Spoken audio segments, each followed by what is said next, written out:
Bien, entonces habíamos visto un poco cómo es la composición de este gas alveolar, y entonces es importante más o menos que recuerden también las siglas, me refiero a cómo se escribe presión alveolar de algo. Y como les decía, presión alveolar de oxígeno es P sub A mayúscula O2. ¿Ok? Ahora, ¿podremos nosotros tener un cálculo aproximado de cuál es la presión alveolar de los gases? La verdad es que sí, también podemos hacerlo eso. Y básicamente es la ecuación que aparece arriba. Entonces nos dice presión alveolar de oxígeno es igual a la presión barométrica menos la presión de vapor de agua por la fracción inspirada de oxígeno. Estos tres componentes ya lo habíamos mencionado hace un ratito. Se conocían como presión inspirada de oxígeno.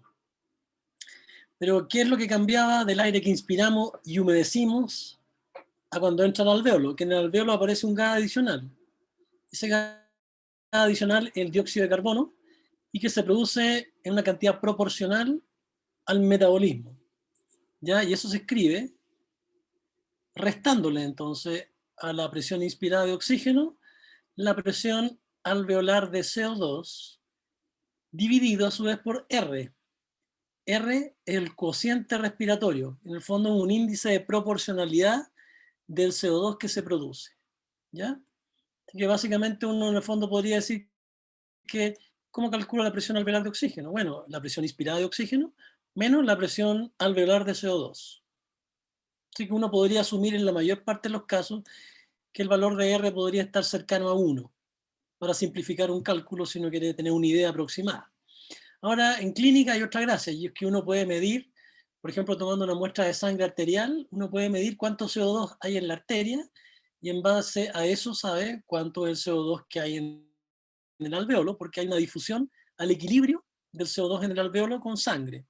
Así que si yo mido la presión arterial de CO2, yo puedo saber la presión alveolar de CO2. Sería otra forma de tener ese valor, y así lo dividimos por el factor R y nos da entonces nuestra presión alveolar de oxígeno. O sea que hay dos formas. En el fondo, ¿cómo obtenemos la presión alveolar de CO2? Una forma es de los gases arteriales. Entonces, cociente respiratorio, R, acá viene la definición, es la razón entre la producción de CO2, producción de CO2 se escribe VCO2, y el consumo de oxígeno. Esto también es importante que lo conozcan, que se escribe VO2, consumo de oxígeno. Hay hartas siglas acá que hay que recordar. Entonces, VCO2, producción de CO2, VO2, consumo de oxígeno. VCO2, entonces, partido por VO2, puede darle 0,8 si la dieta es elevada en grasa, y 1 si es en base a carbohidratos. Así que normalmente podríamos decir que una persona normal está en un valor entre 0,8 y 1, más cercano a 1. Así que la mayoría de las veces, en términos prácticos, uno no divide por nada. Pero si hiciéramos la división de una persona que tenga una dieta muy elevada en grasa, podríamos decir que a nivel del mar, la presión alveolar de oxígeno, ya habíamos dicho, es la presión inspirada, que ya calculamos antes, que es 149, menos el CO2 que encontramos en sangre de este paciente, que en este caso fue 40 milímetros de mercurio, pero que a su vez primero es dividido por 0,8. Y el cálculo nos da 99 milímetros de mercurio, es la presión alveolar de oxígeno a nivel del mar. ¿Ok? Así que podemos tener ese cálculo aproximado. ¿Qué es otra cosa que es importante de conocer? Es lo que es ventilación alveolar y el efecto que tenga sobre la presión alveolar de CO2. Entonces, no es necesario que se aprendan esta ecuación en ningún caso de memoria, pero lo que sí tienen que saber es lo que mencionamos. Si ustedes vean la ecuación primero arriba, ¿y qué es lo que vemos en esta ecuación? Nos dice V puntito sub A. Nosotros ya sabemos que eso significa ventilación alveolar. Después aparece que está directamente relacionada a V sub E con el puntito, que significa ventilación expirada, en este caso la E, de dióxido de carbono, que a su vez va multiplicado en este caso por 0,863, ¿ya? Y esto a su vez dividido o inversamente relacionado con la presión alveolar de CO2. Entonces, bueno, en realidad lo que me interesa es que vean que la relación entre ventilación alveolar y presión alveolar de CO2 es inversa. Esa es la primera cosa que hay que recordar. No nos interesa el aspecto de la ecuación, lo que sí nos interesa es la proporcionalidad. Vale decir, si yo aumento la ventilación alveolar, lo que va a pasar con la CO2 es que esta va a disminuir. Si yo aumento la PaCO2, o sea, presión alveolar de CO2, eso significa, como está inversamente relacionado a la ventilación alveolar, que la ventilación alveolar disminuye. Hay una relación inversa entre ambas. Eso probablemente es lo que más nos importa. ¿Ya? Entonces, lo que está en el texto, dentro del recuadro amarillo, la presión arterial de CO2 y la presión alveolar de CO2, que son virtualmente iguales, están inversamente relacionadas o proporcionales a la ventilación alveolar. Por lo tanto, a menor ventilación alveolar, mayor presión arterial y alveolar de CO2. Así que si ustedes respiran poco, su CO2 aumenta en su sangre y también en sus alveolos. Si, por ejemplo, hacen una apnea, dejan de respirar. ¿Ya? Y por otro lado, la ventilación alveolar es directamente proporcional a la VCO2, que es lo que está arriba. Producción de CO2, porque para producir CO2 a nivel mitocondrial tenemos que tener oxígeno, y el oxígeno lo entrega la ventilación alveolar. ¿Ok? Por lo tanto, podríamos decir que la presión alveolar de CO2 va a ser igual a la presión barométrica menos la presión de vapor de agua multiplicada por la producción de CO2 o VCO2 y dividido por la ventilación alveolar. ¿Ok? Y abajo el último término nada más, porque son cosas que les van a aparecer en los textos. La presión arterial de CO2 habitualmente o frecuentemente es similar a la presión alveolar de CO2. Y esta última se puede estimar a través de la capnografía, que en el fondo es medir el CO2 del aire que el paciente o el individuo expira. Y eso se le conoce como ETCO2 o end-tidal CO2. CO2 de final de expiración. ¿Okay? O sea, lo que quiero decirles es que hay varias formas de estimar el CO2 que tenemos en los alveolos. Uno es tomar una muestra de sangre arterial, y lo otro es medirlo en el aire que se expira, y la técnica para medir el aire que se expira lo que mide es el end-tidal CO2 o CO2 de final de la expiración. ¿Ok? Lo más importante de esta imagen, entonces, recordar que si ustedes tienen CO2 más elevado en sangre, quiere decir que están hipoventilando por algún motivo. Si el CO2 en sangre está bajo, están hiperventilando por algún motivo. ¿Ok? Bien, pasemos a la última parte de esta clase, que se refiere a la difusión de gases. Esto es un estudio, esto es un compilado de estudios que se han hecho para tener una idea de cómo ocurre el proceso de difusión de los gases. Entonces imaginen una persona de 74 kilos.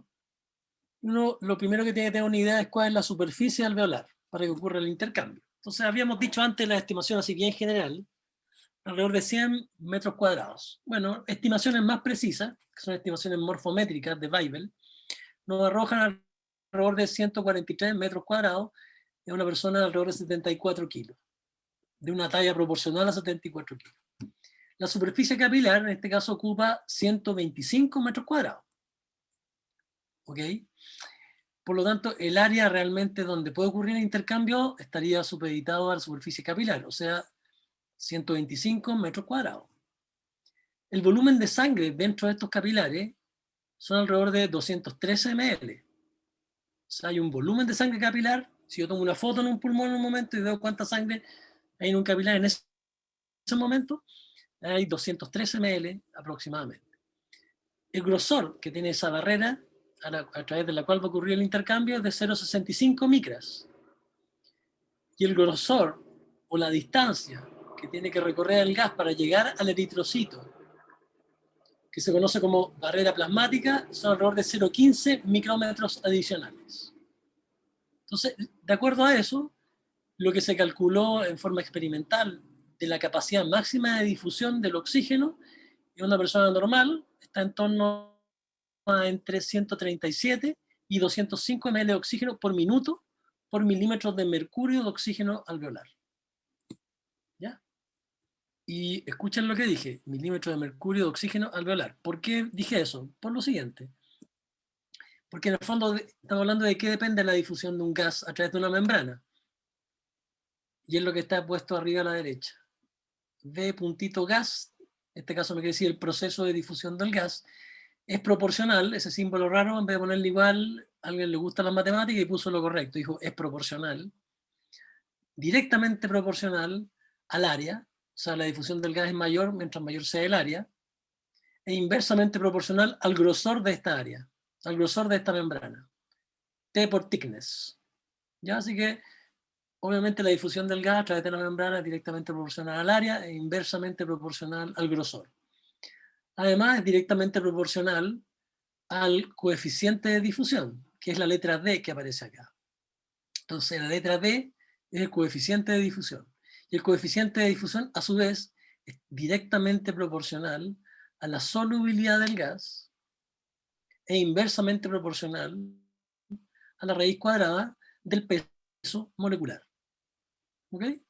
Y eso, a su vez, también, la difusión del gas va a ser proporcional a la gradiente de presiones entre alveolo y arteria, en este caso capilar. O sea, P1 menos P2. ¿Ok? Así que el gradiente influye también. Así que aquí uno podría analizarlo un poquito mejor. Entonces, ¿cuándo va a difundir mejor el oxígeno? Que es de lo que hemos estado hablando. Cuando haya más oxígeno en el alveolo, porque vemos que en forma directa la diferencia influye en la difusión del gas, en la velocidad del proceso, P1 menos P2. También va a difundir mejor el oxígeno cuando el área sea grande y cuando el grosor de la pared sea pequeño. O sea, un pulmón sano. Y además va a tener una determinada coeficiente de difusión, bueno, que es propio del oxígeno. Y ese coeficiente de difusión es más bajo para el oxígeno que para el CO2, ¿ya? Y una cosa importante de saber. Como el coeficiente de difusión es mejor para el caso del CO2 o dióxido de carbono, el dióxido de carbono normalmente difunde mejor.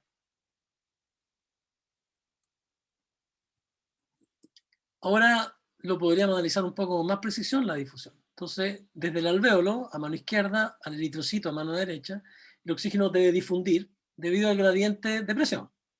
Mientras mejor sea la presión en el alvéolo, mejor va a ser este proceso de acuerdo a lo que acabamos de ver.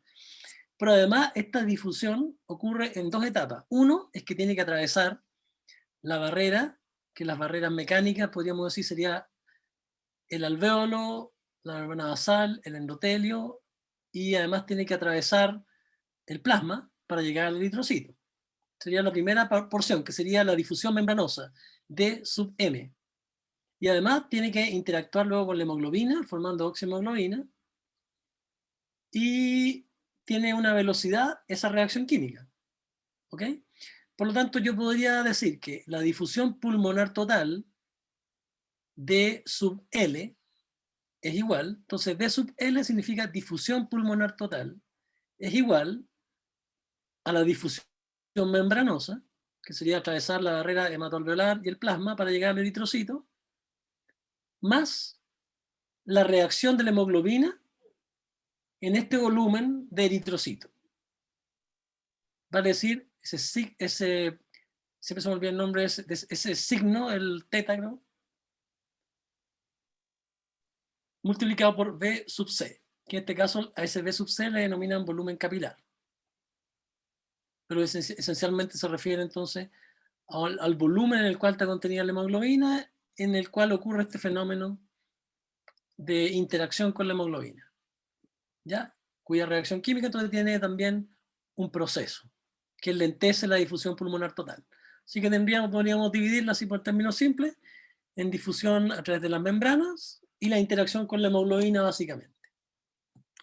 Así que mejor o más fácil, podemos decir que la difusión entonces va a ocurrir de una manera en la barrera, o hay factores de la barrera, el factor de la barrera importante es el área, el delta P, la gradiente de presión que tengamos, la solubilidad partida por el peso molecular, que dijimos que era el coeficiente de difusión, y por supuesto nos importaba el grosor de la membrana. Esa sería en realidad la ecuación de la difusión a través de la membrana. Y habría factores sanguíneos en realidad. Uno sería el volumen de sangre capilar, y el otro sería el índice de reacción del gas con la hemoglobina. Era este símbolo griego. ¿No es cierto? Y entonces esa difusión efectiva es el símbolo multiplicado por el volumen capilar. Si mal no recuerdo, perdonen que se me olviden estas cosas tontas, pero como teta tengo entendido que es el símbolo que está acá. Si alguien se acuerda del nombre, me lo corrige, por favor. ¿Ok? Así que habrían esos factores. ¿Cómo se ve esto en la práctica? ¿O por qué importa? Quizás acá nos queda un poco más claro. Entonces acá tenemos dos gráficos. Arriba tenemos la reacción de difusión del oxígeno y abajo tenemos un gráfico que nos muestra para el CO2. En el eje horizontal lo que tenemos es el tiempo de tránsito a través de un capilar de la sangre que está pasando por él y que está sujeta a sufrir este proceso de difusión. Lo normal es lo que dice arriba en reposo. En reposo, normalmente entonces, ¿cuánto tiempo la sangre a través de un capilar es expuesta al alvéolo? Normalmente durante 0,75 segundos han sido los cálculos. ¿Ya? ¿Cuándo eso puede variar? Bueno, cuando estamos en ejercicio, que sería en B, arriba, que ahí pasa una línea vertical por el centro, en que el tiempo capilar baja alrededor de 0,3 y puede llegar incluso en ejercicios muy extremos a 0,25. Las líneas continuas denotan normalidad, las líneas discontinuas denotan alteración de difusión. Por ejemplo, una persona que tenga una lesión pulmonar que hace que la difusión esté, que el área de difusión te disminuya, tener menos alvéolo sano. ¿Qué es lo que vemos en condiciones normales? Que una persona sana, en reposo y en ejercicio no tiene ningún problema en elevar el oxígeno en su sangre. ¿Se fijan? O sea, puede saturar perfectamente, llega el oxígeno en sangre a alrededor de 100 milímetros de mercurio, incluso cuando el tiempo de tránsito capilar cae a 0,25. En cuanto al CO2, por supuesto que tanto a 0,75 segundos como a 0,25, el CO2 queda en aproximadamente 40 milímetros de mercurio. La línea punteada ahora, o discontinua, lo que nos muestra es que una persona con alteración de la difusión de oxígeno en reposo podría no presentar ningún problema, pero frente al ejercicio tiene una disminución de la difusión de oxígeno. Y por tanto, por ejemplo, a 0,25, o sea, un poco más allá de lo que muestra el ejemplo, ustedes ven que el oxígeno en sangre ahora es alrededor de 78 o 76 milímetros de mercurio, y con el CO2 virtualmente no pasó nada, o muy poco. ¿A qué se debe esta diferencia? Entonces, alguno de ustedes diría, bueno, esta es la ecuación que nos acabas de mostrar. Claro, efectivamente el coeficiente de difusión de ambos gases es diferente, siendo el CO2 altamente difusible comparado con el oxígeno, y por lo tanto, incluso cuando hay alteraciones de la difusión alvéolo capilar, el CO2 se ve muy poco alterado. En cambio, el oxígeno sí se ve afectado. ¿Ok? Entonces, por eso es importante entender. Bien, tenemos que avanzar un poquito más hacia lo que pasa en la sangre ahora. Claro, en sangre, estos gases tienen que ser transportados ahora. Tenemos entonces, en alvéolo nosotros hacemos llegar los gases, pero ahí tenemos que pasarlos a la sangre, ya vimos recién el proceso de difusión, y después estos gases son transportados de alguna manera y entregados a los tejidos, básicamente, ¿no?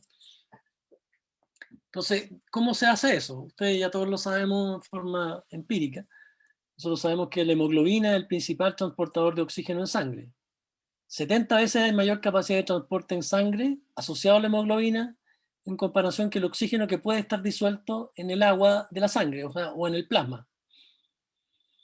Y otra cosa que es bueno saber es que el eritrocito, para poder llevar el oxígeno en la hemoglobina, tiene un sistema enzimático dentro de él, que le da capacidad de transformar, por ejemplo, el dióxido de carbono en algo que permita que este luego sea transportado.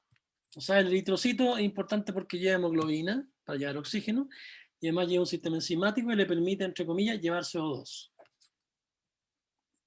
Entonces, de alguna manera, la hemoglobina, que representa el sistema de carga de este burro, ¿no es cierto?, puede llevar varias cosas.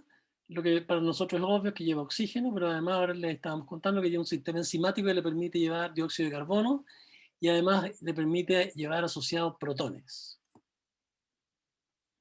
Entonces, la hemoglobina, todos sabemos que está presente en concentraciones elevadas en el eritrocito. Si nosotros quisiéramos medir cuánto oxígeno en forma así bien cuantitativa es llevado en la sangre o en el plasma en forma disuelta, nos encontraremos con que está calculado y es 0,003 ml de oxígeno disuelto en cada decilitro de sangre, o cada 100 ml de sangre, por cada milímetro de mercurio de presión arterial de oxígeno.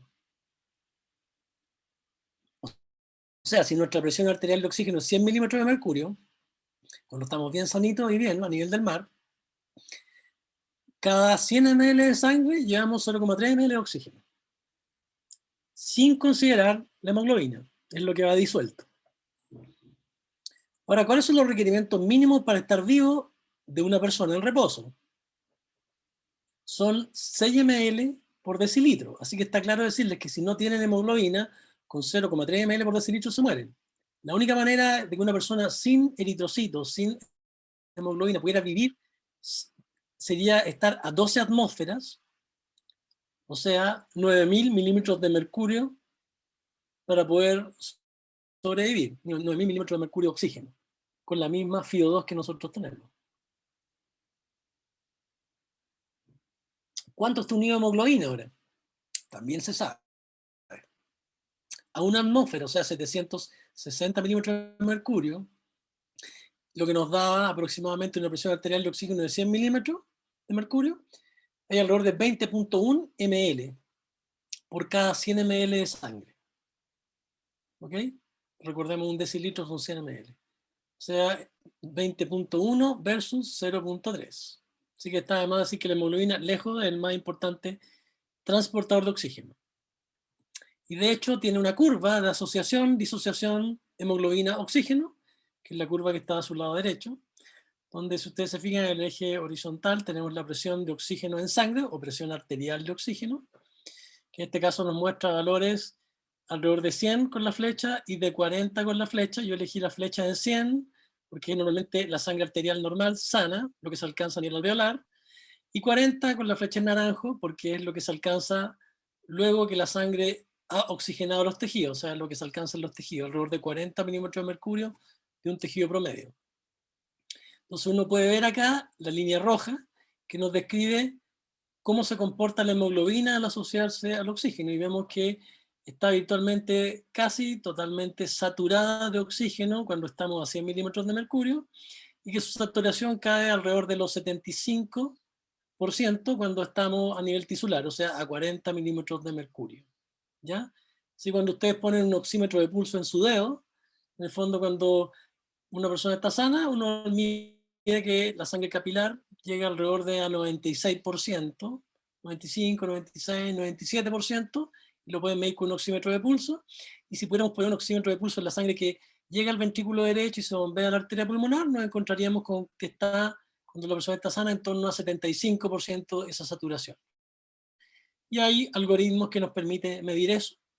Y tiene esta forma curvilínea o sigmoidea de hemoglobina en la asociación, que es algo que ustedes vieron ya en cursos anteriores, porque nosotros sabemos que existe 4 sitios de unión oxígeno en la hemoglobina, que ellos se va saturando, ¿no es cierto?, cada uno de ellos, cambiando la afinidad del oxígeno por la hemoglobina, o la hemoglobina por el oxígeno, siendo entonces el primer sitio de menor afinidad, el segundo y tercero de alta afinidad, que da esta presión media, y luego el último sitio con un poco menor afinidad, que es la típica curva sigmoidea. ¿Qué es la capacidad de oxígeno de la hemoglobina? Entonces sería la cantidad máxima de oxígeno que puede transportar la hemoglobina cuando le llevamos a 100%. Entonces la saturación máxima de la hemoglobina a una atmósfera, y normalmente ocurre a una presión arterial de oxígeno de 100 milímetros de mercurio, y en esas condiciones se sabe que 1 gramo de hemoglobina transporta en promedio 1,34 ml. ¿Por qué en promedio? ¿Y por qué entre paréntesis dice 139? Porque la hemoglobina de eritrocitos jóvenes está en perfectas condiciones, transporta 1,39, y los eritrocitos más viejos transportan bastante menos. El promedio de eso nos da 1,34. Así que para efectos prácticos, piensen en 1,34 por cada decilitro de sangre. O sea, cada gramo de hemoglobina transporta 1,34 ml por cada 100 ml de sangre, que es la forma en que viene, por ejemplo, en un examen de sangre del laboratorio. Uno conoce generalmente la hemoglobina viene expresada como gramos por decilitro. Entonces, si vemos una persona que tenga 15 gramos por decilitro, podríamos hacer el cálculo de 1,34 ml por gramo, multiplicado por 15 gramos, nos da 20,1 por cada 100 ml de sangre.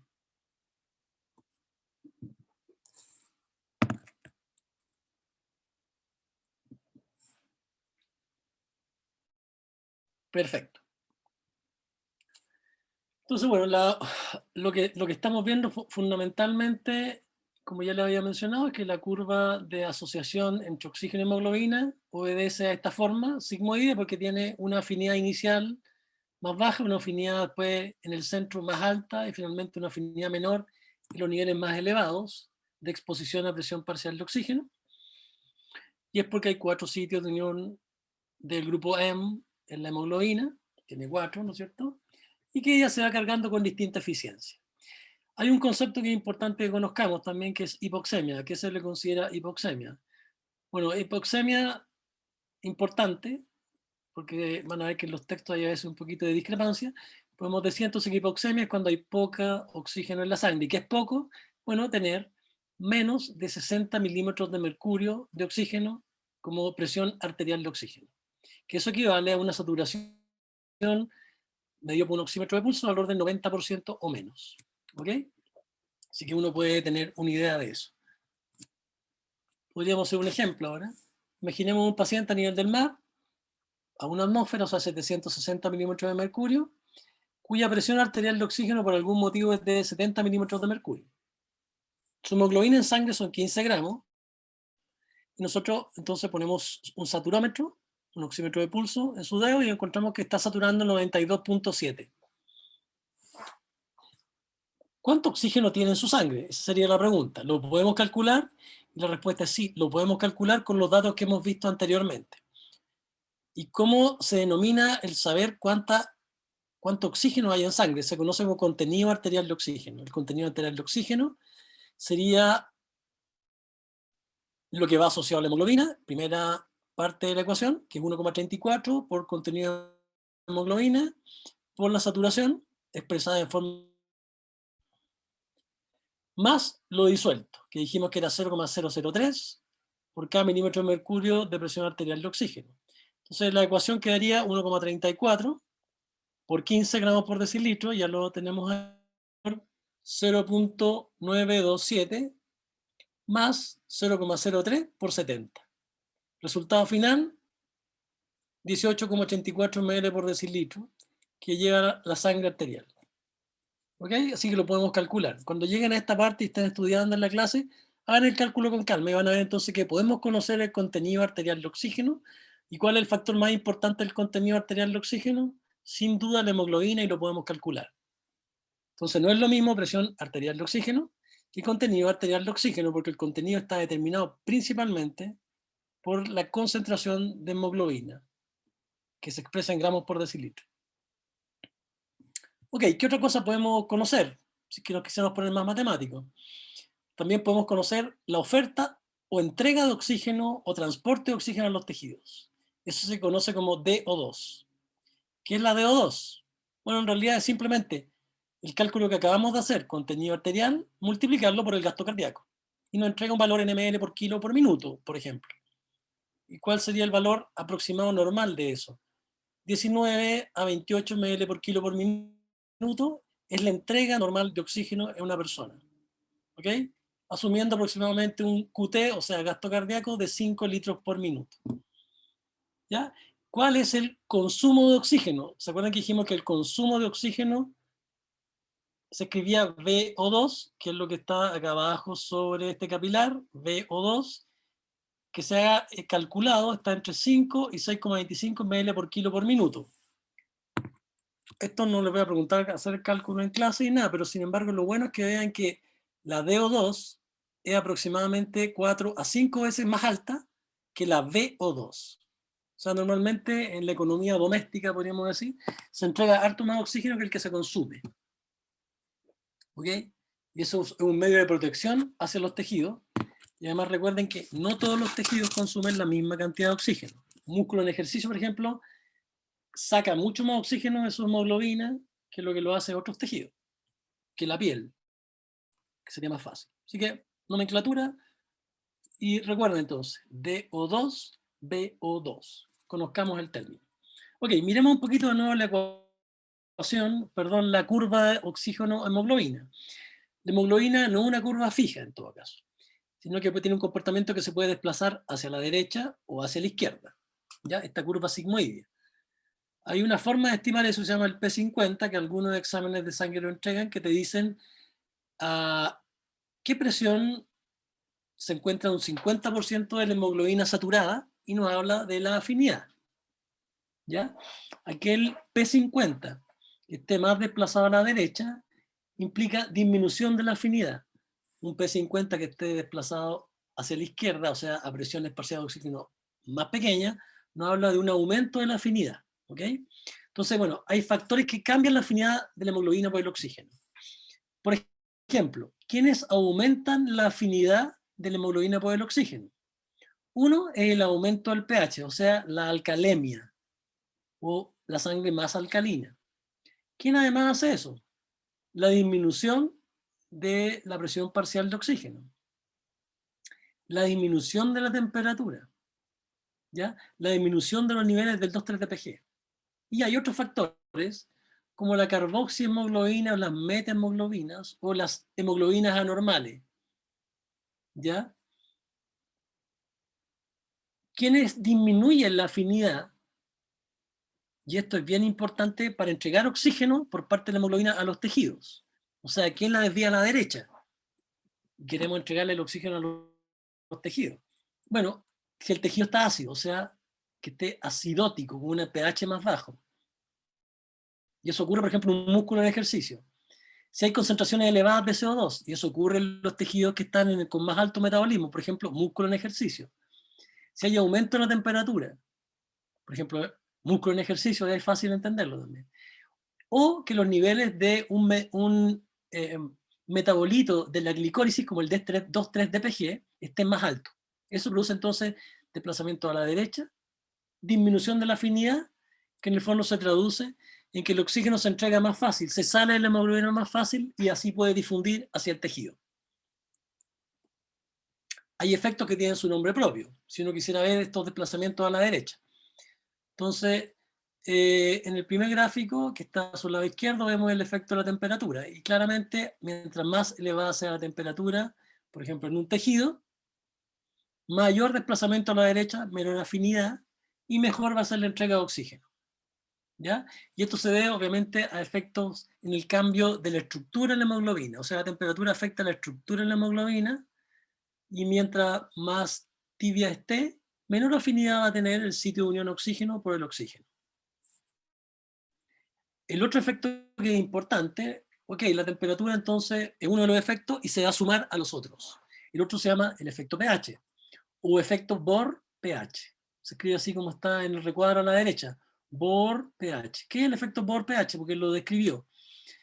Es que a mayor contenido de protones, menor es la afinidad por parte de la hemoglobina. Una vez más, es un efecto estructural sobre la hemoglobina. Así que mientras mayor cantidad de protones puedan interactuar con la hemoglobina, con mayor facilidad el oxígeno sale de ella. Y eso normalmente ocurre cuando la sangre está circulando a través de los capilares tisulares. ¿Ok? Entonces, efecto por pH. Facilita la salida del oxígeno desde la hemoglobina, la exposición a protones. ¿Qué otro efecto importa? El efecto Bohr CO2 también es muy importante. Entonces, el CO2 hace un efecto similar al anterior y se llama efecto Bohr. El efecto Bohr CO2. El CO2 interactúa también con la hemoglobina, formando grupos que se conocen como carbamínicos, que es lo que se ve en la izquierda arriba. Entonces, el CO2 interactúa a través de la formación de efectos carbamínicos, donde grupos amino forman grupos carbamínicos con el dióxido de carbono. Estos grupos carbamínicos van entonces a reducir la afinidad y desplazan la curva a la derecha. Y esto entonces es importante a nivel de los tejidos. Y el último efecto que es significativo e importante es el del 2,3-DPG o 2,3-difosfoglicerato, que es lo que está al lado derecho, donde sabemos que este es un metabolito de la glicólisis normal, que ocurre en los eritrocitos, por ejemplo, y en otros tejidos. Y esto, pero lo importante es lo que le pasa al eritrocito. Ustedes saben que el eritrocito no tiene mitocondria. fundamentalmente. Entonces, ¿cómo vive el eritrocito? ¿Cómo no se muere? Bueno, porque está haciendo constantemente glicólisis, ya sea anaerobia o aeróbica. O sea, en realidad anaerobia todo el tiempo, si no tiene mitocondrias, perdón.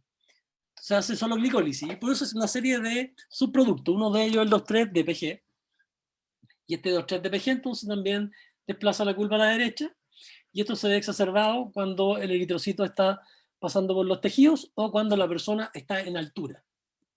O sea, el 2,3-DPG en realidad es un factor que influye más a aquellas personas que, por ejemplo, viven en el altiplano o viven a grandes alturas, donde están sometidas a una constante falta de oxígeno y por tanto aumento de la demanda por oxígeno.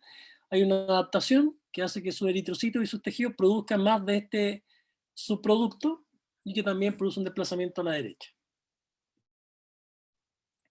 Ok, ¿qué pasa ahora con el dióxido de carbono? Nosotros sabemos que a diferencia del oxígeno, el dióxido de carbono difunde desde el tejido a la sangre y de la sangre hacia el alvéolo, que tiene una mejor difusión que el oxígeno y que es producto del metabolismo mitocondrial. Pero para producir CO2 tenemos que recibir oxígeno también.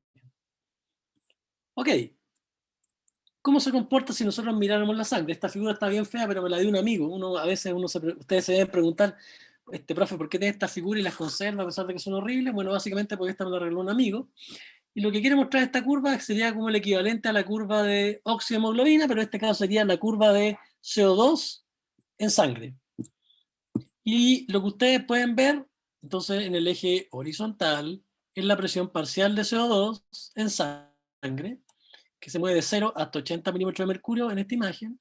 Y en la vertical lo que vamos a ver es el contenido de CO2 expresado como ml de CO2 por decilitro. ¿Qué es lo que encontramos?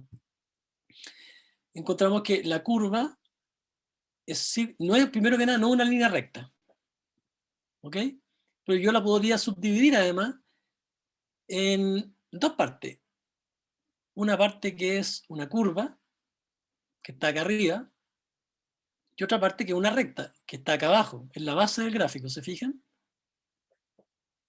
Esa curva que está abajo nos está mostrando de CO2 disuelto.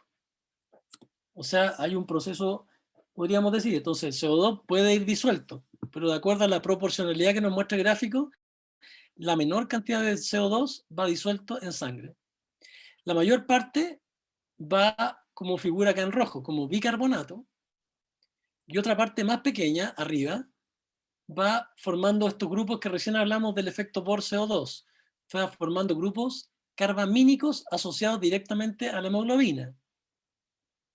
Bueno, este dibujo no es muy bonito, lo podríamos ver más bonito acá.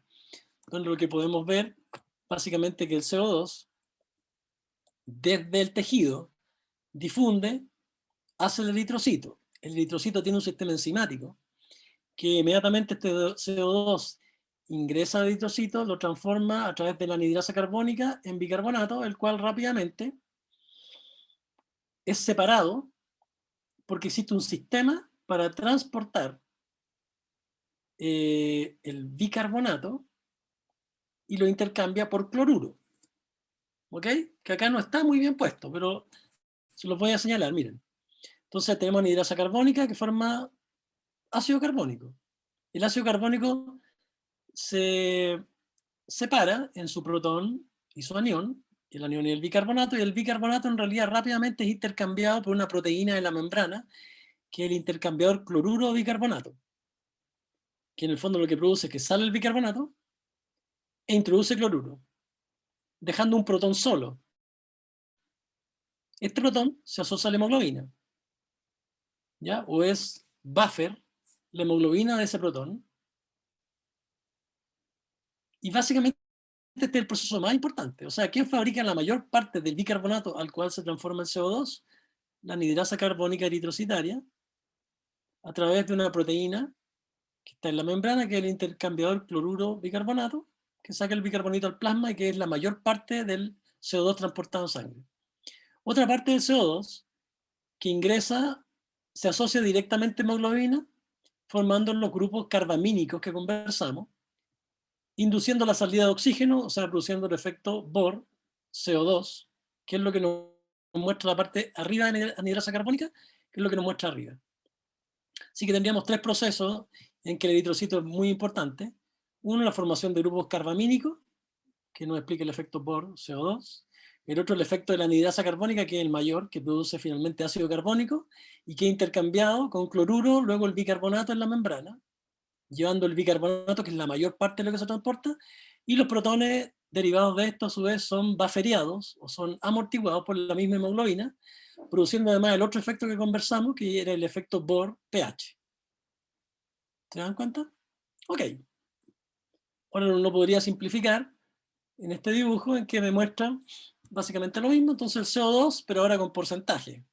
¿Cuánto CO2 es procesado por la anhidrasa carbónica en total? El 63%.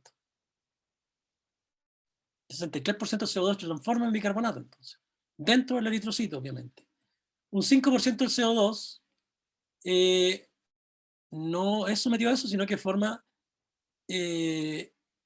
grupos proteicos asociados, hemoglobina H, ¿no es cierto? Un 5% del CO2 permanece disuelto dentro del eritrocito, y un 21% del CO2 forma grupos carbamínicos. ¿Qué es lo que pasa ahora en el plasma? Okay, el CO2 que no entra al eritrocito. Bueno, un 5% permanece disuelto, un 1% se asocia a otras proteínas formando compuestos carbamínicos, albúmina, finaglobulina, preglobulina, solo un 1% en todo caso, y otro 5% se transforma a través de anhidrasa carbónica en bicarbonato y protones. Así que en suma podríamos sumar que en plasma mismo se produce un 5% de bicarbonato y en eritrocito un 63%, por lo tanto alcanzamos un 68% de bicarbonato en total.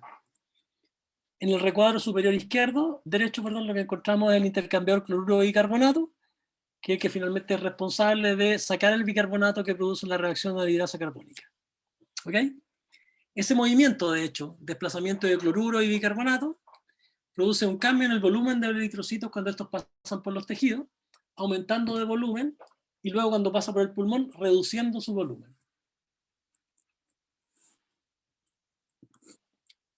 ¿Qué pasa ahora cuando el eritrocito llega a la circulación pulmonar, o sea, a los capilares? Bueno, básicamente, perdón, lo contrario.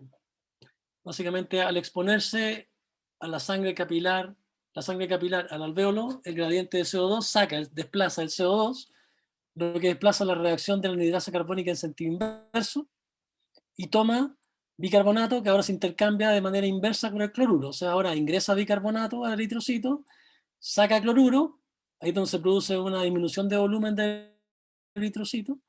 Este bicarbonato más su protón, que es sacado de la hemoglobina, forma ácido carbónico y luego CO2 y agua. Y todo este CO2 entonces ahora se desplaza hacia el alvéolo, siendo que tenemos un gradiente que ya conversamos antes de alrededor de una sangre venosa capilar pulmonar que tiene en torno a 45 milímetros de mercurio. Dentro del alvéolo tenemos alrededor de 40, y ese es el gradiente por el cual el CO2 se mueve ahora hacia adentro del alvéolo. Ahora, este proceso está mejorado porque hay oxígeno también presente. O sea, el oxígeno favorece esta reacción que estamos mirando acá, ¿ya? Y tiene un nombre, esa reacción, se llama el efecto Haldane o Haldane. Entonces, oxígeno, como está en alta concentración en el alvéolo, difunde al eritrocito, y lo que le hace es, entonces, al unirse a la hemoglobina, desplaza el protón, y también favorece la disociación de los grupos carbamínicos. Ese es el efecto Haldane. Entonces el efecto Haldane, yo tengo puesto acá en rojo, efecto Haldane, con H, Haldane, vean aquí en el texto al lado derecho, es que cuando nos encontramos entonces con un eritrocito cargado de CO2, expuesto a altas concentraciones de oxígeno, la asociación de oxígeno a hemoglobina va a favorecer la salida entonces de los protones y la salida del CO2 de sus grupos carbamínicos, favoreciendo la salida del CO2. O sea, el efecto contrario al efecto Bohr. Entonces el efecto Bohr sería el efecto del CO2 sobre la liberación del oxígeno desde la hemoglobina, y el efecto Haldane, el efecto del oxígeno sobre la liberación de CO2 sobre la hemoglobina, ¿ya? A través del desplazamiento de sus protones asociados a la hemoglobina y del CO2 en los grupos carbamínicos. Lo podríamos ver así en resumen de esta manera. Entonces el efecto Bohr es el CO2, el que favorece la salida del oxígeno en la hemoglobina en el lado izquierdo de la figura, Y en el lado derecho de la figura es el oxígeno el que favorece la salida de protones fundamentalmente, y también de los grupos carbamínicos, que favorece la salida de CO2. Haldane, el efecto Haldane. Entonces uno podría, como imagen final, mirar el comportamiento de la curva del transporte de hemoglobina-oxígeno, y en este caso, una vez más, la curva nos muestra en el eje horizontal la presión parcial de CO2. Nosotros ya sabemos que nos movemos entre 40 y 45 aproximadamente, abajo de la escala. Imaginen, entre 40 y 45. Y en el eje vertical lo que tenemos es el contenido total de CO2. Tenemos tres curvas, una curva en azul que sería con cero hemoglobina, con oxígeno, o sea, cero oxígeno hemoglobina, que eso no es compatible con la vida, así que fijémonos en las curvas morada y roja, que están muy próximas la una de la otra. Una sería 75% oxihemoglobina, que sería sangre venosa mezclada, o sea, la capilar en los alvéolos, y la roja la arterial. Y miremos el recuadro. Entonces el recuadro nos muestra el comportamiento. Entonces, cuando estamos en sangre arterial, la línea roja nos está mostrando cómo se asocia CO2 a hemoglobina, y la línea violeta nos muestra cómo se asocia hemoglobina a CO2. Y claramente las dos curvas son ligeramente diferentes. ¿Qué explica la diferencia entre la línea morada y roja? El efecto Haldane, o efecto Haldane, que acabamos de conversar. ¿Ya? Entonces, claro, con más oxígeno hay menos contenido asociado a CO2 a la hemoglobina, porque oxígeno lo mueve. Ok. Finalmente, luego de ver todos estos aspectos teóricos, vamos a ver cómo se regula lo que nosotros ventilamos, vale decir, el control de esta ventilación. Porque hasta aquí hemos visto puras cosas por separado, no hemos visto todavía cómo se controla. Ya sabemos, ok, la hemoglobina lleva oxígeno, puede llevar CO2 en ciertas cantidades, sabemos que hay una mecánica, sabemos que hay una distensibilidad del pulmón, sabemos que los gases tienen cierto comportamiento, que difunden, que se distribuyen, pero no tenemos idea ahora cómo el cuerpo sabe cuánto trabajo respiratorio hacer. Así que la lógica nos llevaría a que uno podría agarrar un lapicito y podría hacer un dibujo y podría decir, ok, yo podría describir mi aparato o sistema respiratorio, mejor dicho, como algo en el cual tenemos abajo, en la imagen, nuestros pulmones, con una vía aérea, que tiene un proceso de ventilación y que se supone que es para generar el movimiento de ciertos gases. Así que la parte baja de la figura lo que nos muestra es lo que hemos visto hasta ahora: pulmones, vía aérea, el proceso de ventilación y los gases, presión parcial de oxígeno, presión parcial de CO2 y el pH. Ya sabemos que los protones derivan también del CO2 a través de la acción de la anhidrasa carbónica en el eritrocito. Y sabemos que el CO2 deriva del metabolismo celular. Ok, pero para mover el aire, nosotros tenemos que tener entonces básicamente alguien que nos esté midiendo los gases. ¿Cómo se llaman los elementos que miden los gases en sangre?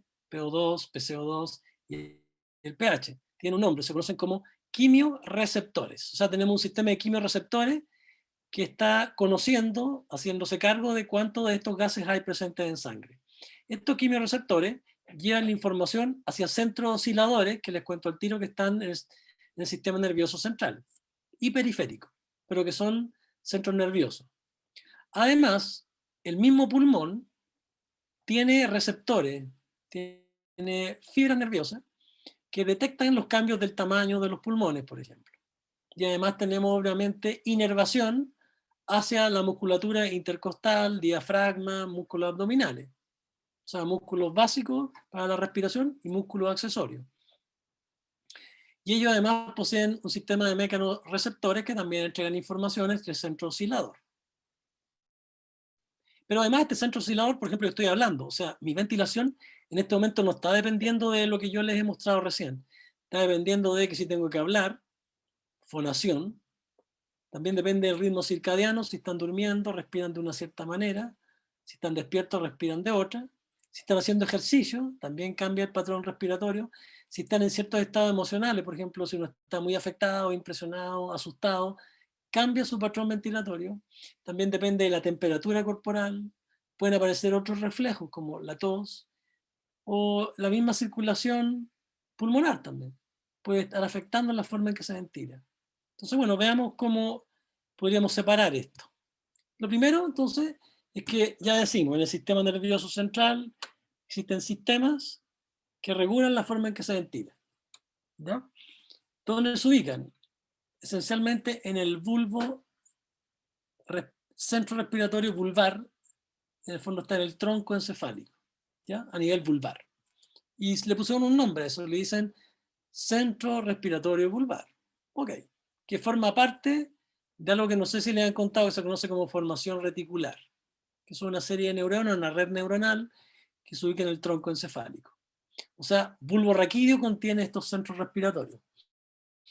Y se han subdividido las neuronas formando núcleos o áreas de este centro respiratorio vulvar en grupos de neuronas. Uno se conoce como el grupo A o área inspiratoria, que está en la región dorsal del bulbo raquídeo y que sería el generador básico del ritmo para respirar. Además tendríamos un grupo B de neuronas que están en una región más ventral de este mismo bulbo, que el área expiratoria. O sea, tendríamos neuronas inspiratorias, neuronas expiratorias a nivel del bulbo. Además tendríamos un grupo adicional de neuronas que se llama grupo C, que se conoce como el centro amnéustico, que está en la protuberancia, ¿ya? Pero en la porción caudal de esta. Y que este se comporta como un excitador del área inspiratoria. Y además tenemos un tercer centro que se conoce como el centro neumotáxico, que estaría en la protuberancia, pero más craneal, que sería un área más bien inhibidora de la inspiración, que es más bien no imprescindible y que hace regulaciones finas a la ventilación de acuerdo a información que recibe, que esencialmente es información, por ejemplo, que viene desde la pleura visceral. Así que este es un centro que le pone freno, ustedes inspiran y esto es un estímulo que detiene la acción inspiratoria del área inspiratoria, por ejemplo. Veámoslo en un dibujo mejor porque esto es muy textual. Entonces, claro, podríamos decir, voy a partir de arriba hacia abajo en esta figura, tendríamos un bulbo con su puente arriba. Entonces vemos que en el puente craneal tenemos el centro neumotáxico, que dijimos que era el último grupo, ¿se acuerdan? Que está en la protuberancia craneal. Entonces este centro neumotáxico estaría en el bulbo entonces más craneal o más superior. Luego teníamos un grupo C, o centro amnéustico, que sería excitador. Y luego, debajo de él, lo que tendríamos algo que está más dorsal, que dijimos que era el grupo A, que sería neuronas que son inspiratorias, y que tiene a veces algunos, no nos importa mucho en este caso, porque no somos neuroanatomistas, y que tiene lo que se conoce como el complejo Fred-Boltzinger, algunos textos lo señalan, pero que forma parte entonces de las neuronas que son inspiratorias, y más ventral tenemos un grupo ventral, o grupo B, que es más bien expiratorio, ¿ya? Y que la importancia es que desde el grupo A y grupo B emergen motoneuronas que van a ser los músculos que participan en la respiración, ¿ok? Además decirle entonces que desde el grupo A es donde salen la mayor cantidad de neuronas que son respiratorias, que van al diafragma, ¿cierto? A músculos intercostales, a todos los músculos accesorios también de la respiración. Y estos núcleos reciben información, especialmente el grupo A, desde el nervio vago y desde el nervio glosofaríngeo, ¿ya? Que normalmente es información que deriva desde lo que se conocen como quimioreceptores y también receptores mecánicos que se ubican en los pulmones. Entonces, bueno, uno podría mirar, vean la figura del lado derecho, izquierdo, perdón, registros electrofisiológicos, por ejemplo, colocamos electrodos en el nervio frénico, en músculos intercostales externos e intercostales internos, y podemos ver a una persona respirando en forma tranquila. O sea, estamos haciendo registro de los potenciales de acción de los nervios, que van a esos músculos en particular. Y abajo inmediatamente tenemos lo que ocurre con la tensión de esos músculos durante su contracción y durante su relajación. De los músculos inspiratorios primero, de los músculos expiratorios abajo, y el cambio de volumen pulmonar al final abajo. Y lo que en el fondo resume esta figura es que durante la respiración tranquila, el nervio que tiene la mayor participación es el frénico, o sea, diafragma, cosa que ya sabemos.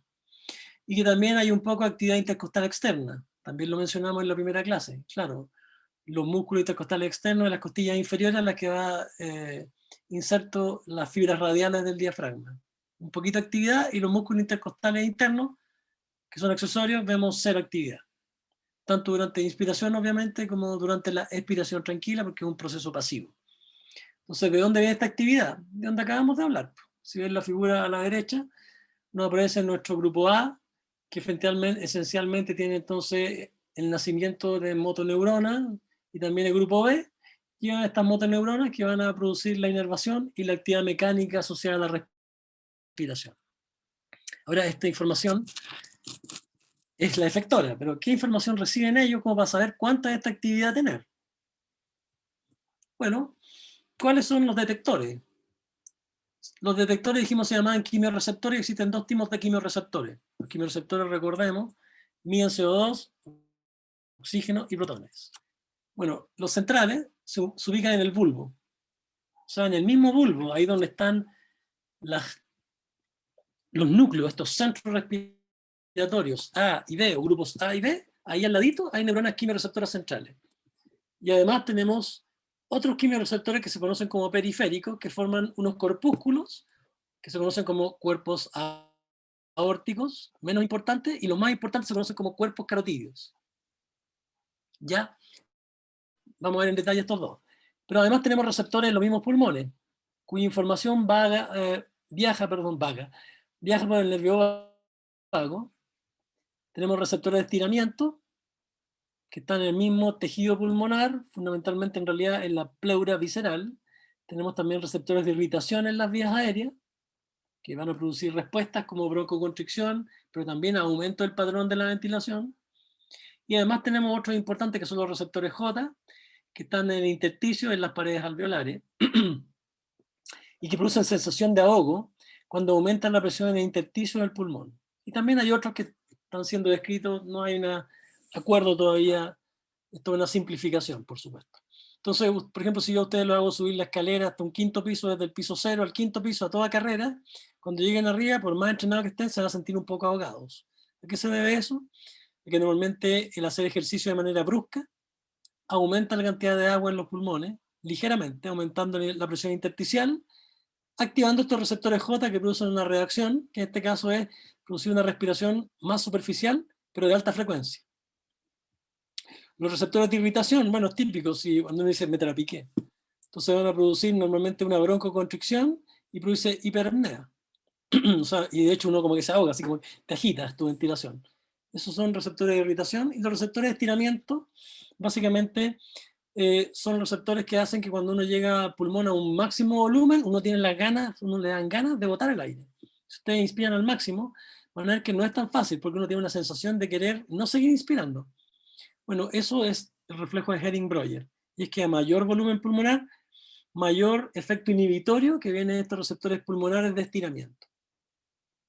Lo más importante, lejos, por lejos, son los quimiorreceptores en todo caso. Estos otros están participando. De hecho, también hay receptores, por ejemplo, en las articulaciones.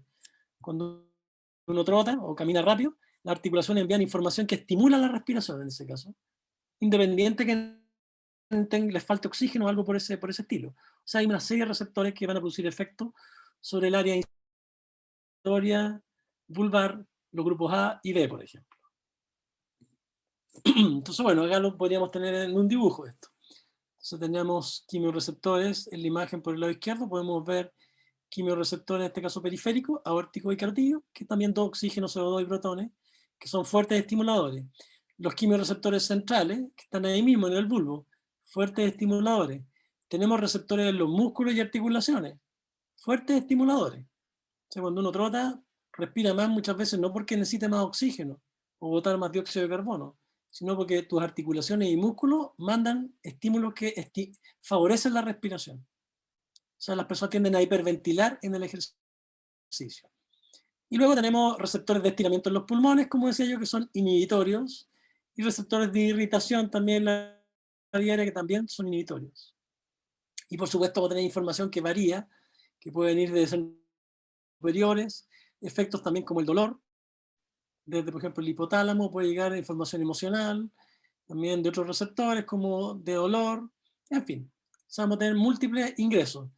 Pero de estos, ¿cuáles son los más importantes? Los receptores que son quimioreceptores. Pero antes de entrar en los quimioreceptores, vale la pena mencionar, al menos, este reflejo que se conoce como reflejo de Herring-Breuer, que yo les contaba. Entonces, este reflejo de Herring-Breuer, ¿en qué consiste? En que tenemos terminaciones nerviosas, ¿no es cierto?, en nuestro pulmón, en realidad en la pleura visceral. Entonces, cuando nosotros iniciamos una inspiración, por ejemplo, el centro inspiratorio, vean arriba a la derecha, se activa. Eso lleva a aumento de la actividad del nervio frénico, se contrae el diafragma y por tanto se inflan los pulmones, se expanden los pulmones, lo que activa receptores de estiramiento en el pulmón, como sale abajo a la derecha, a la izquierda, perdón. Luego se lleva a la activación de ellos, que por vía nervio vago lleva información inhibitoria hacia el área inspiratoria. De tal manera que en la medida que estoy inspirando y el volumen del pulmón crece, eso inhibe la inspiración. Así que normalmente cuando uno está respirando tranquilo y sin pensar o sin hablar, ni está haciendo ejercicio, este reflejo está funcionando constantemente y es vagal. O sea, normalmente, debido al respirar, tenemos que cíclicamente asociado a la respiración tenemos un aumento de la actividad vagal cada vez que llegamos al máximo de la inspiración en nuestro ciclo. ¿Ok? Reflejo de Herring-Breuer. Ok, pero vamos ahora a los más importantes controladores de la ventilación. ¿Quiénes son los más importantes? Bueno, los quimiorreceptores centrales. ¿Cómo funcionan? Son neuronas que reaccionan en realidad a dos estímulos. A oxígeno no reaccionan. Reaccionan a CO2 y a protones. ¿Ok? Como son neuronas, ¿qué creen ustedes que les pasa a una neurona cuando yo le bajo el oxígeno? Y la respuesta más probable va a ser que la neurona se podría morir. Y si alguien dice o piensa eso, estoy completamente de acuerdo con él. Entonces, las neuronas, cuando les falta oxígeno, todos sabemos, se mueren. Por lo tanto, ellas no son candidatas buenas para medir oxígeno. Entonces, estas neuronas, que son quimiorreceptoras centrales, lo que miden en realidad es CO2 y protones. Para eso, entonces, la cantidad de CO2 y de protones que llegan a ellas es lo que van a medir. ¿Ok? Y fundamentalmente funciona de esta manera. Fundamentalmente el CO2 difunde fácilmente, así que lo pueden medir. Pero los protones no difunden, no pueden pasar la barrera hematoencefálica. Entonces, ¿cómo miden los protones? La respuesta es que el CO2 en el fluido cerebroespinal, por acción de anhidrasa carbónica, se convierte en bicarbonato y protón. Y ese protón que está en el fluido cerebroespinal sí puede difundir al quimiorreceptor central. ¿Ok? Así que, ¿a qué cambio es más sensible este quimiorreceptor central? Evidentemente al CO2, porque difunde directamente. El protón tiene que haber una reacción química para que luego difunda hacia la neurona. Así que es más sensible a CO2 que al protón. Y la respuesta es más rápida a CO2 que al protón. Quizás esto se ve mejor acá. La figura entonces, en el lado derecho tendríamos el tejido, tendríamos el fluido cerebroespinal, en el lado izquierdo tendríamos el tejido cerebral, al medio tendríamos nuestro flujo sanguíneo, y tendríamos también por el lado derecho, en este caso ese círculo gris, sería nuestra neurona quimiorreceptora central. Entonces lo que nos muestra el dibujo es que el CO2, que viene del metabolismo, difunde rápidamente, difunde tanto al fluido cerebroespinal como a nuestra neurona. En cambio el protón, debajito de este caso ve, en el centro, no puede atravesar. Por tanto, ¿de dónde viene el protón? Tiene que convertirse en el fluido cerebroespinal y ahí puede difundir hacia el quimiorreceptor. ¿Ok? Este es el más importante mediador de cuánto ventilamos, la cantidad de CO2 en sangre. Así que más CO2 en sangre, mayor estimulación del quimiorreceptor central, mayor ventilación. De hecho, esta curva que nos muestra acá, nos muestra la respuesta. Primero vean la línea celeste, que es la más simple. En este gráfico, la horizontal nos muestra CO2 en sangre y en la vertical tenemos la ventilación expresada en litros por minuto. Entonces, ¿qué es lo que pueden ustedes ver? Que mientras menos respiramos, ya lo sabemos, menos respiramos, más CO2 vamos a tener a nivel arterial. Si yo no respiro, menos CO2 voy a tener. ¿Cuál es el nivel normal o set point? es donde está señalado como set point, alrededor de 40 milímetros de mercurio. Entonces, a 40 milímetros de mercurio de presión arterial de CO2, tenemos una ventilación normal, que sería de 10 litros por minuto en este caso. Esa sería nuestra ventilación pulmonar total a esa presión parcial de CO2. Ahora, si yo hago en B un experimento y yo varío el CO2 que la persona respira, ¿ya? O sea, ahora ya lo saco del equilibrio porque la línea celeste está respirando aire ambiental. ¿Qué pasa si ahora yo lo pongo una mascarilla y lo hago respirar mezclas con CO2 aumentado? Si ustedes ven, le doy CO2 a respirar a un 3%, un 5%, un 7% o más, veo la línea en negro que me muestra cómo reacciona la ventilación. Así que si a la persona le doy una mezcla de gases con un 7% de CO2, veo que la ventilación minuto aumenta a más de 40 litros por minuto.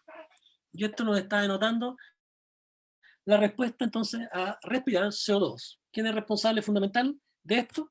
Quimioreceptor central. ¿Qué pasa ahora con el quimioreceptor central si yo cambio la concentración de protones? Entonces fíjense, la pendiente de la curva es negra. Tiene un ángulo, si ustedes lo quisieran calcular así por el ángulo, yo sé que tiene como un 75 grados, ¿no? ¿Qué pasa ahora con el cambio de la ventilación cuando yo cambio la concentración de protones? Si aumento la concentración de protones, ¿cómo es la pendiente? Es un poco más acostada. Se fijan, está casi a 45 grados, quizás a 47 grados. ¿Qué nos dice eso? La suma de ambos factores, esta más esta, la negra y la celeste. ¿Qué es lo que nos dice? Que es más sensible los quimioreceptores centrales a CO2 que a protones, por el motivo que acabamos de comentar. O sea, tiene que difundir el gas, transformarse y todo lo demás. Bueno, además hay otros cambios. Entonces, cuando lleguen acá, simplemente vean abajo la presión parcial de dióxido de carbono y la presión alveolar en este caso, y la ventilación alveolar, la relación entre ambos, y vemos que en acidosis la curva se va hacia arriba, la línea en violeta nos muestra lo normal, durante el sueño, durante la administración de ciertos fármacos y durante una anestesia profunda. Y como pueden ver, hay una serie de factores que pueden afectar entonces la sensibilidad de los quimioreceptores centrales. Para terminar, en el día de hoy, les voy a contar cómo funcionan los quimioreceptores periféricos y qué es lo que son. Bueno, son unos corpúsculos, unas estructuras que se conocen como glomus, se llaman cuerpos carotídeos, los más importantes, y se ubican en la bifurcación, adyacente a la bifurcación de la carótida interna y externa de la común. Y ahí se llama glomus. Este glomus, o corpúsculo que estamos viendo aquí, está constituido por una serie de células. Hay unas células glómicas que se conocen como células glómicas de tipo 1, o células tipo 1, que son las quimioreceptoras, y además tenemos otras células que son las que están puestas en amarillo acá, que se llaman células glómicas de tipo 2 o subtentaculares, que forman una especie de barrera hematoalveolar.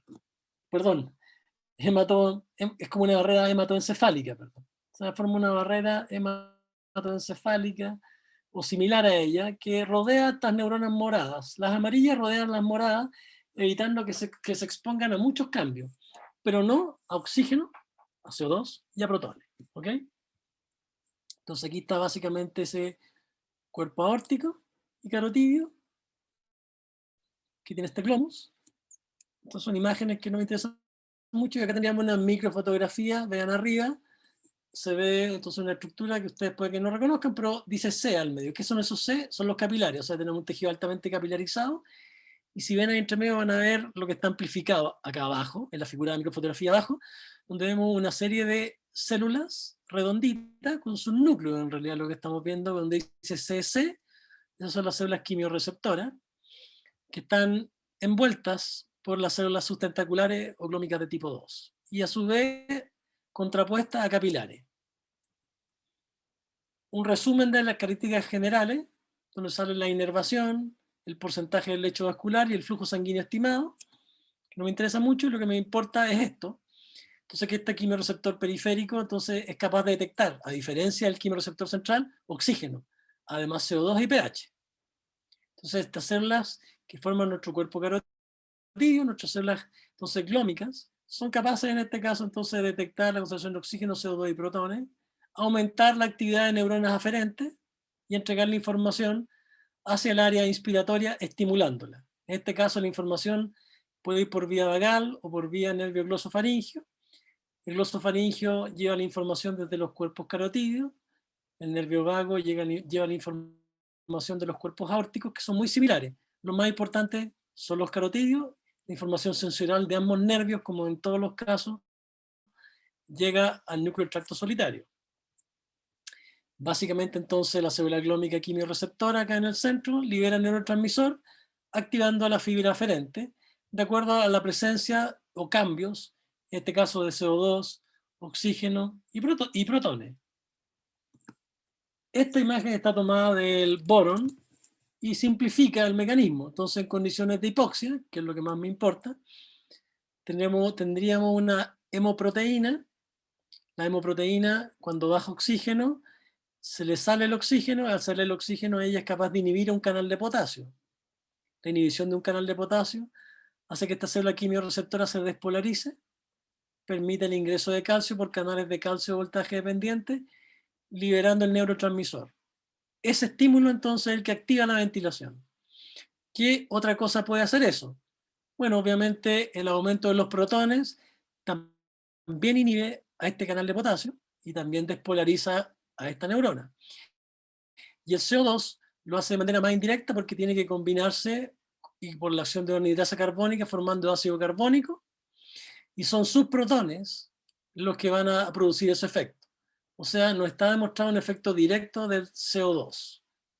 Así que al final, esos tres efectos van a tener una sensibilidad diferente. El más sensible para detectar va a ser el oxígeno, el segundo protones, y al final CO2. ¿Ya? Entonces, ¿a qué son sensibles los quimiorreceptores periféricos? Primero que nada, oxígeno, en segunda instancia, protones, y en última instancia, a CO2. A diferencia de los centrales, que son más sensibles a CO2, y luego a protones, y no a oxígeno.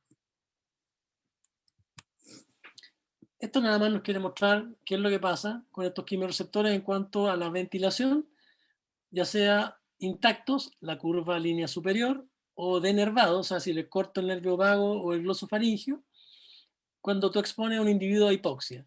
Y lo que pueden ver es que cuando están intactos aumentan la ventilación, y cuando están denervados reducen la ventilación, porque yo ya les conté cuál es el efecto de la hipoxia sobre las neuronas quimiorreceptores centrales. Bueno, inhibirlas, reducir su actividad. Por último, podemos ver cuándo estas neuronas responden, cuándo este glomus o células quimiorreceptoras responden, o en qué momento ellas son más importantes o menos importantes para ventilar. Vean por favor el recuadro abajo. ¿Cuándo aumenta la ventilación en estas quimiorreceptores? Cuando yo los someto a hipoxia. Yo les dije que son más sensibles a hipoxia, y es verdad. Bueno, se ha visto que la ventilación en verdad aumenta en forma importante por el efecto de estos quimiorreceptores periféricos cuando el oxígeno es menor a 60 milímetros de mercurio o menor a 55 milímetros de mercurio.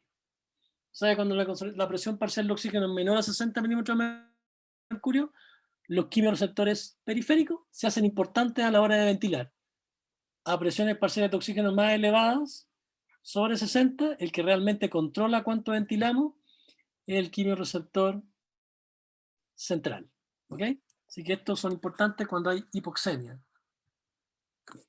Bueno, estas son figuras que en realidad solamente explican exactamente lo que hemos estado hablando y nos hablan de la sensibilidad de estos quimiorreceptores periféricos a CO2. Entonces vemos también que pueden responder a CO2, pero que son menos importantes en este caso en relación a lo que pasa con los periféricos. Así que estas últimas tres figuras en realidad solo resumen lo que hemos conversado. Como estamos en la hora, y yo sé que esta ha sido una clase bien densa, los dejo en libertad.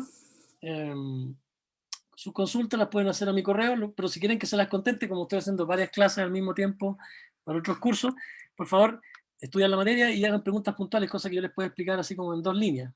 Así podríamos mantenerlos, digamos, o resolver sus dudas. ¿Ya? Así que bueno, lamento que sea tan denso esto, pero si lo estudian con calma, revisen las clases con calma. El libro de apoyo para esta materia es el Verne Levy, ¿ya?